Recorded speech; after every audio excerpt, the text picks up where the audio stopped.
ফকিৰা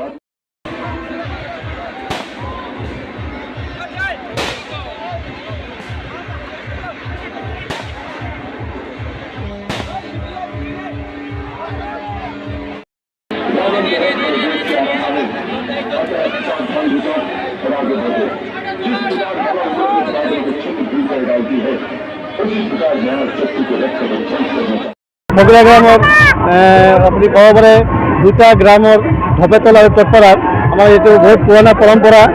ইয়াতে আমাৰ দুৰ্গা পূজাৰ বিসৰ্জন দিয়াৰ পিছত আমাৰ ইয়াতে এটা ৰাৱণ বধ বুলি এটা প্ৰগ্ৰাম কৰা হয়।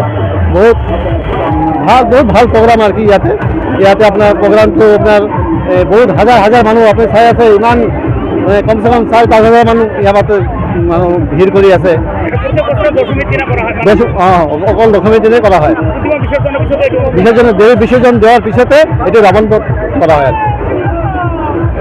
অসম নাট্যটি ছাত্ৰ সন্থাই ফকিৰা গ্ৰামৰ এই যি দেৱী বিসৰ্জন কাৰ্যসূচী বিজয়া দশমীৰ দিনাখন আমি ইয়াত উপস্থিত হৈছোঁ আৰু বিশেষভাৱে এই দিনটোত ৰাৱণ বধ কাৰ্যসূচী ফকিৰা গ্ৰাম অঞ্চলত কৰা হয় আৰু এই দিনটোতে আমাৰ শ্ৰীৰাম প্ৰভুৰ বিজয় উৎসৱ অনুষ্ঠিত কৰা হয় ৰাৱণ বধৰ জৰিয়তে। গতিকে আমি এই কাৰ্যসূচীত উপস্থিত হৈছোঁ আৰু এই কাৰ্যসূচীৰ জৰিয়তে মা দেৱীৰ শ্ৰীচৰণত প্ৰাৰ্থনা জনাইছোঁ। সকলোৰে মংগল হ'ব, মা দেৱীৰ যি আশীৰ্বাদ এই আশীৰ্বাদ সকলোৰে ওপৰত থাকিব আৰু আমাৰ সমাজত থকা যিবোৰ বিনষ্টকাৰী আছে এইবোৰ নাশ হৈ যাব। আৰু আজি দেৱী বিসৰ্জন কাৰ্যসূচীত অংশগ্ৰহণ কৰি ফকিৰা গ্ৰামৰ অঞ্চলত আহি খুবেই আমি ভাল অনুভৱ কৰিছোঁ।